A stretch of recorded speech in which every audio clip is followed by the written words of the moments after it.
자, 8장. 정전계와 정자기를 비교하고 자기열과 전계를 비교해 보도록 하겠습니다.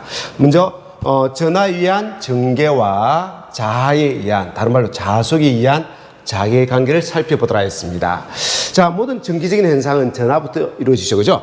자, 전하가 어떠한 물질에 전기적인 전기가 있습니다. 전하가 있습니다. 그 양을 우리는 Q, 전하라고 이야기합니다. 그래서 전하, Q가 있다면 자계에서는, 정자계에서는 자석의 세기를 우리는 뭐다? 여기에 N극과 S라는 자석이 있는데 이 자석의 크기를 우리는 뭐다? M, 자하 또는 뭐다? 파이, 자속이라고 이야기해요. 단위를 웨브라는 단위를 쓰는 겁니다. 자, 그럼 여기에 전하가 있으면 플러스 전하에서는 노는 방향으로 어떤 힘이 형성되죠. 이걸 우리는 뭐라 했습니까?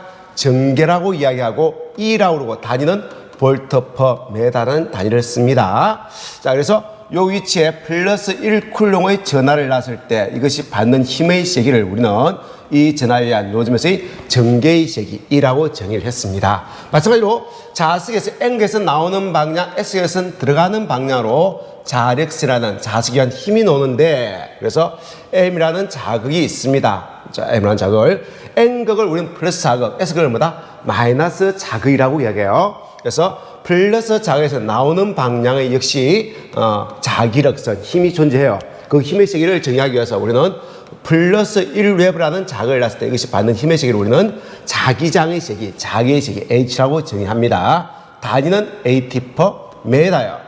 자, 이런 전개가 존재하는 공간에 자, 1쿨롱의 전하를 내가 원하는 위치까지 가져온 데 필요한 일을 그 점에서의 전이라고 이렇게 정해요. 그래서 전이는 기호론 V라고 적고 단위를 뭐다? 볼트라는 단위를 적습니다.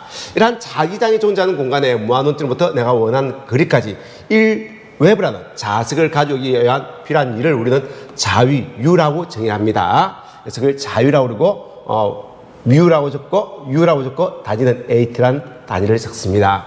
이 전하의 양을 우리는 전체 전하의 양하고 단위 면적단에 존재하는 전하의 양을 우리는 전하 밀도라고 해야죠. 그래서 전하 밀도 D라는 것은 단위 면적당 존재하는 전하의 양을 의미합니다. 그래서 전하의 양을 면적으로 나눈 걸 우리는 전하 밀도 또는 전속 밀도라고 이야기하고 D 단위는 역시 쿨롱 퍼 단위 면적당이니까 메다 제곱라고 이야기합니다. 역시 이 단위 면적단에 존재하는 자석의 양을 우리는 B 자속 밀도라고 이야기하고 전체의 자석의 양을 뭐다? 면적으로 나눈 것이 되겠습니다. 그래서 B는 단위가 웨버 퍼 메다 제곱라는 단위를 쓰는 겁니다. 자, 이러한 전하에 의한 전개와 전위와 전하 밀도로 표현하듯이 자하에 의한 자계와 잔위와 자속 밀도가 존재하죠. 이런 걸 이렇게 표현합니다. 자, 또 여기서 우리가 어떠한 유전체, 물체의 외부에서 플러스의 전기를 주면요, 요 물체에 마이너스 전기가 유도됩니다. 이때 유도된 이 마이너스 전기를 우리는 뭐다? 풍극전하라고 이야기해요. 풍극전하. 이것의 양을, 세기를 우리는 풍극의 세기라고 이야기합니다. 그래서 5개의 외부에서 전하가 주어지면은, 즉 전하 밀도가 주어지면은 이 내부에 모이던 전하 밀도의 크기는, 즉 풍극의 세기는 그보다 조금 작겠죠. 그 풍극 전하의 크기를 P 쿨롱 퍼 메다 제곱 단위 면적당에 존재하는 전하의 밀도, 이걸 우리는 풍극의 세기라고 정의합니다. 마찬가지로 외부에서 어떤 물체 외부에서 N극의 자석을 줬습니다. 즉 N극의 자계가 5개가 이렇게 세기가 주어진다면 여기는 S극의 자계가 보이는데 S극의 자계가 몇 개가 형성되느냐, 즉 외부에서 주어진 이 자석의 밀도가 B 웨버 퍼 메다 제곱일 때 요 물질에, 이 물질의 투자율이 U인 이 물질에서 만들어지는 이 풍극이 아니고 이것은 자화라고 해야겠죠. 자화된 전하의 밀도는 얼마가 되냐, 그걸 우리는 J 웨버 퍼 메다 제곱이라고 하는데 그 자화의 밀도는 주어진 이 자속 밀도보다 뭐다? 조금 작겠죠. 5개의 자속 밀도가 준다면 한 4개 정도 이렇게 자화가 될 겁니다. 그래서 외부에 주어진 자속 밀도 B보다 조금 적은데 J를 우리는 웨버 퍼 메다 제곱이라고 해요. 자, 이 전하에서 나오는 이 전기력선의 개수, 어떤 힘이 있으니 플러스 전기에서 나오고 마이너스 전기로 들어가죠. 이 개수가 뭐냐? 이걸 우리는 전기력선이라고 이야기하고 그 개수를 구해보면 Q 나누기 입시라는 전기력선의 개수가 나온다는 거죠. N에서 나오고 S로 들어가는 이 자기력선, 이 자기력선이 있다면 이 자기력선의 개수가 몇 개가 나오냐? 그는 이 자석의 세기를 이것을 감싸고 있는 매질의 두 자리로 나누는 만큼으로 나온다. 그래서 M 나누기 무게. 요 아까 전기력선은 이 전기의 양을 매질의 유질로 나눈 만큼으로 나온다. Q 나누기 입시라는 게 있습니다. 너무 많아서 그걸 묶음 단위로 바꾼 게 뭐다? 전속, 여기서는 뭐다? 자속선이에요. 그래서 전속선은 1쿨롱에는 1개의 다발, 2쿨롱에는 2개의 다발, Q쿨롱에는 Q개의 다발. 그래서 전하의 양과 1대1로 묶은 겁니다. 자, 자속선수는 마찬가지로 1웹에서는 1개의 다발, 2웹에서는 2개의 다발, M웹에서는 M개의 다발이 나옵니다라고 묶은 단위고요.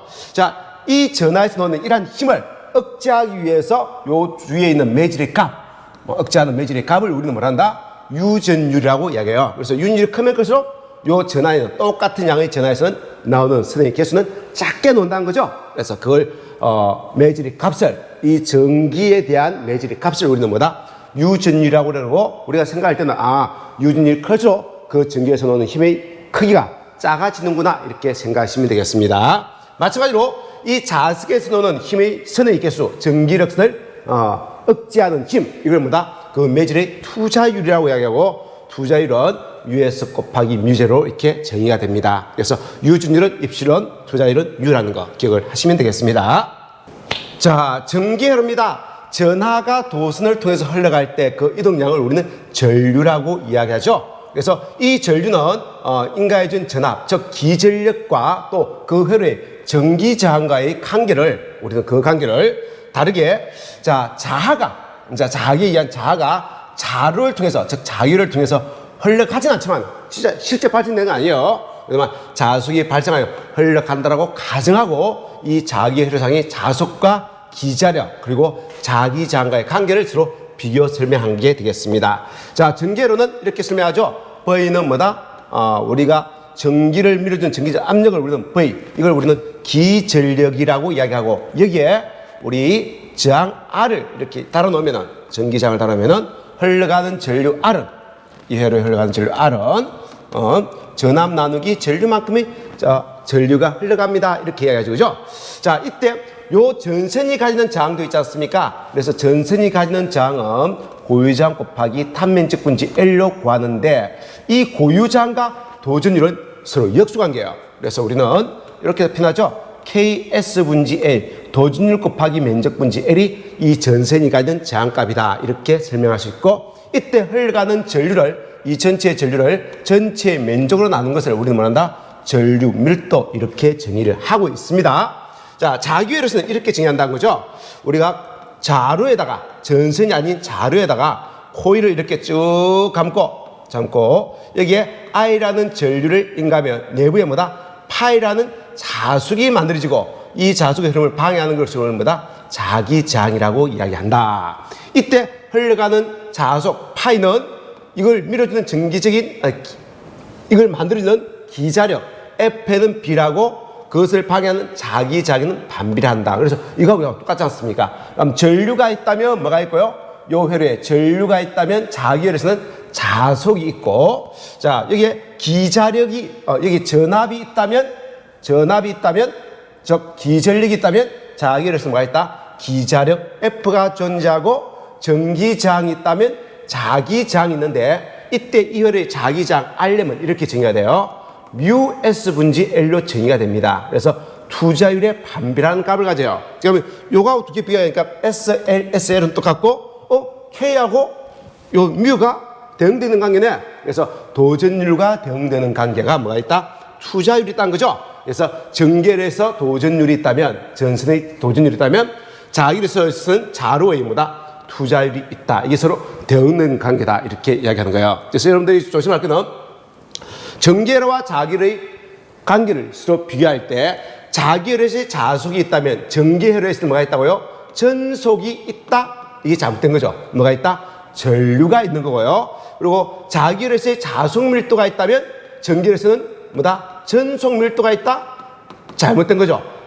전기회로에서는 전류 밀도가 있는 겁니다. 그리고 자기회로에서 투자율이 뮤가 있다면 전기회로에서는 유전율, 입실론이 있다.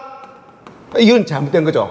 자기열에서의 이 두 자율이 있다면 정계열에서입니다. 도전율 K가 있는 겁니다. 그래서 자기회로와 정계회로의 대응되는 관계와 자계와 정계에서 대응되는 관계가 서로 조금 다르죠. 그래서 그 관계를 여러분들이 정확하게 이해를 하셔야 됩니다. 대부분이 대응된 관계 물을 때는 자기회로와 정계회로에서의 대응되는 관계 중 틀린 것은 이렇게 물어보기 때문에 그 중에서 제일 많이 물은 게 자속과 전속이 대응된 관계다. 이게 잘못된 거죠? 아니다. 이렇게 정답을 찾는 문제가 나옵니다.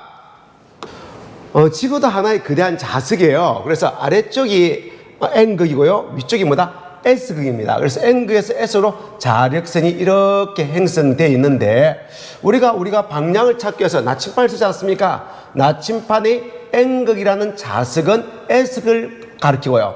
S이라는 자석은 N극을 가리키지 않습니까? 그래서 나침반의 N극이 가리키는 이 방향을 우리는 뭐다? N, 즉 북쪽이라고 보고요. 그리고 S극이 가리키는 방향을 뭐다? S, 남쪽으로 보는 겁니다. 그래서 지하학적인 그런 S극과 남극과 북극과 지구라는 자석이 가지는 S극, N극과는 정반대라는 거 상식적으로 좀 아시면 되겠습니다.